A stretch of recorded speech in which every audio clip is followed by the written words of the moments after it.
Seguimos con los oficios que no existen más, porque parece que había más que lo que suponíamos. Había un personaje en Roldán que tiraba, le decíamos tiraba, debe estar mal usado, recién lo venía hablando el término, tiraba bombas para anunciar algo. Cosa que en la época actual, con los autistas, ¿viste? Se ha mermado los ruidos. Sí. En esa época, por ejemplo, había cine en Roldán los jueves, sábado y domingo. Pero si llovía o estaba muy tormentoso, uno no sabía si iban a proyectar o no proyectar cine. Entonces tiraban bombas. Si sonaban las bombas, había cine. Entonces las bombas se tiraban en la plaza acá, en la plaza 25 de Mayo.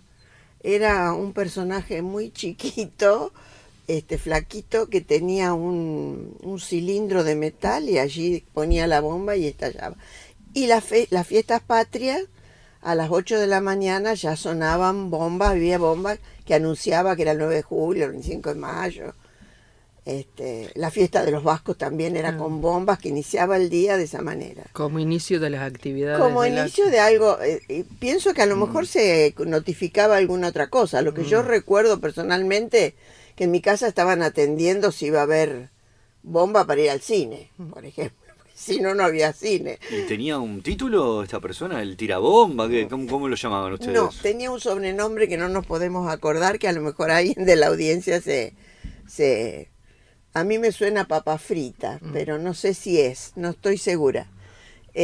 Abrimos entonces, si alguien nos está escuchando y se acuerda del seudónimo de este caballero, 3416-485637. Y si no, 496-0496. Entonces, ¿qué más? Bueno, Alicia.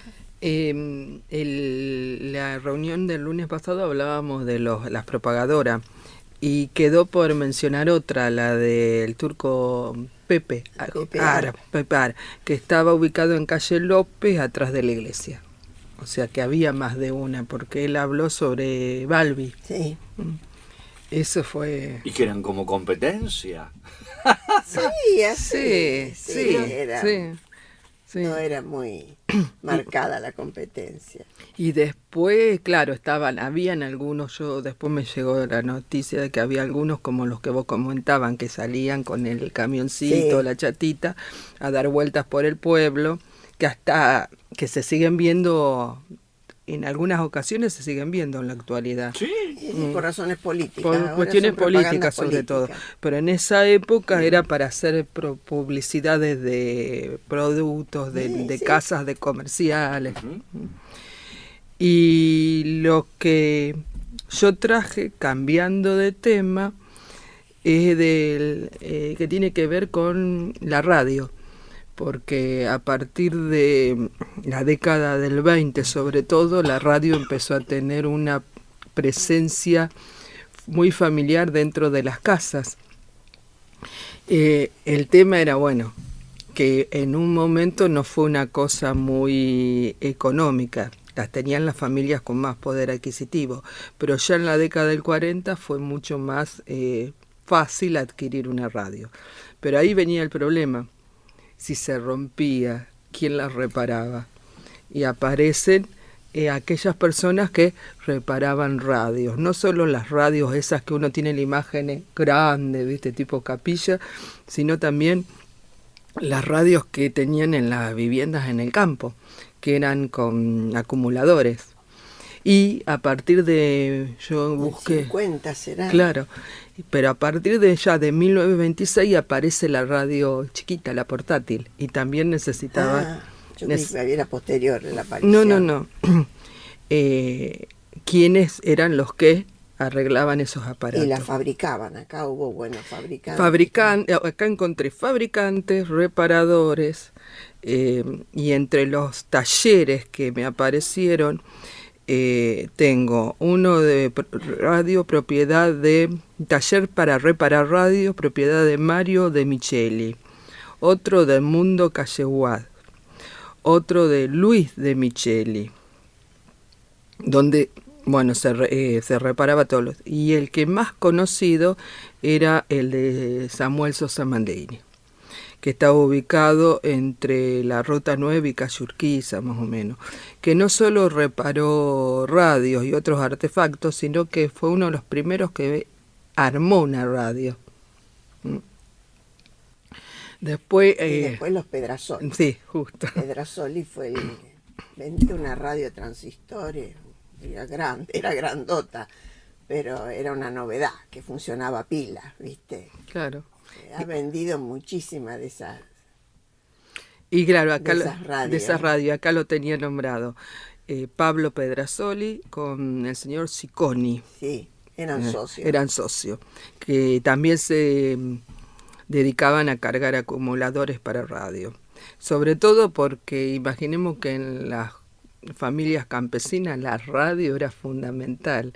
Y yo tengo las anécdotas de que se venían corriendo acá al pueblo porque en determinado horario había que escuchar una novela determinada y tenía poco acumulador, entonces querían saber si realmente cargarlo antes de pasar alguna eventualidad, o cuando empezaba a hacer alguna interferencia porque había poco del acumulador, apagaban en las propagandas, desconectaban el acumulador manualmente y lo volvían a prender cuando empezaba otra vez el diálogo de las novelas.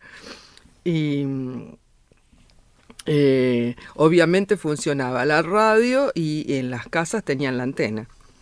Y otra de las personas que era autodidacta, que aprendió porque le gustó el oficio y lo hacía por las tardes, porque por la mañana trabajaba en Carcaranía, en el frigorífico, y arreglaba estas radios. Y fue uno de los primeros que armó con piezas los televisores y vendía los televisores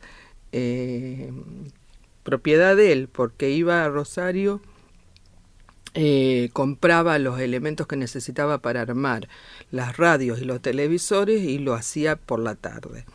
Alberto Tonela. Compraba los repuestos en Rosario en casa Felidoro.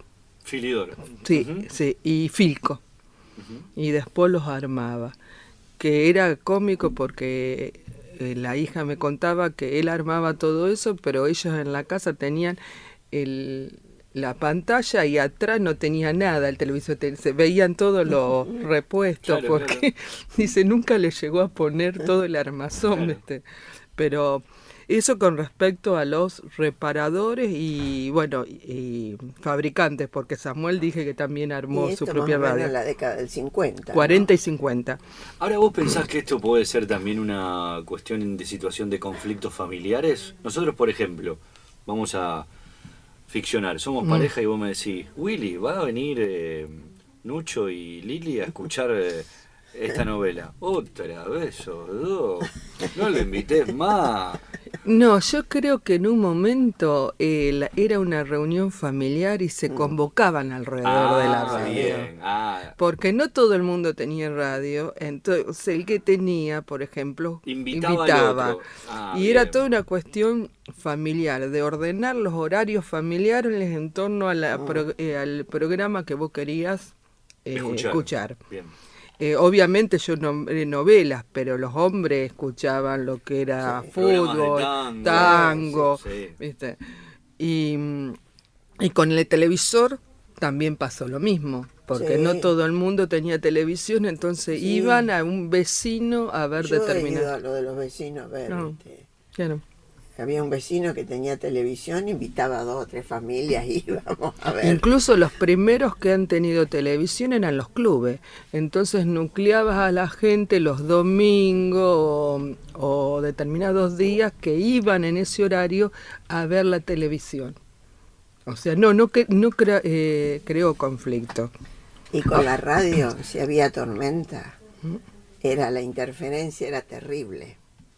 En mi casa decía, ay, ya hay descarga. Claro. Porque es el término que se usaba, hay descarga. Entonces era y vos no escuchabas, quería escuchar un diálogo y no podías, ¿viste? Porque si llovía, había tormenta eléctrica, no se escuchaba Sí, la radio. sí, eso me lo han comentado también. Y yo creo que el lunes pasado yo comenté que en 1937 se le pedía a las autoridades de acá de Roldán que pusiera sanciones a un vecino para que ponga filtro de sonido en la bomba de agua y en la radio, porque el ruido molestaba a los vecinos. O sea que...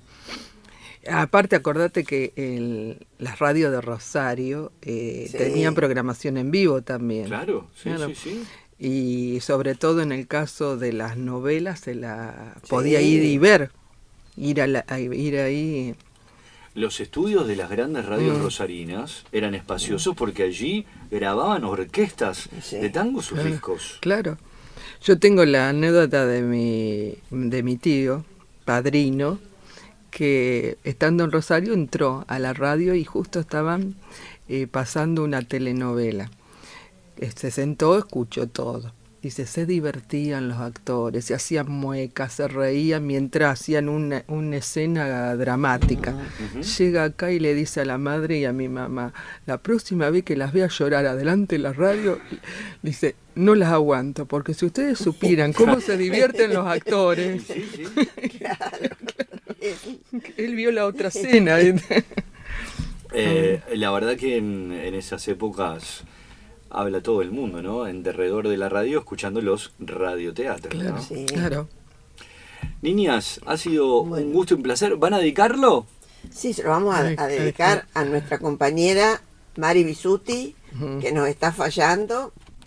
Está disfrutando de sus hijos, nietos y bisnietos, así que le permitimos que falta con aviso. Pero le dedicamos a esa familia nuestro programa. Que de también hoy. nos escucha, porque nos Nos dijo escucha, que sí. nos escucha.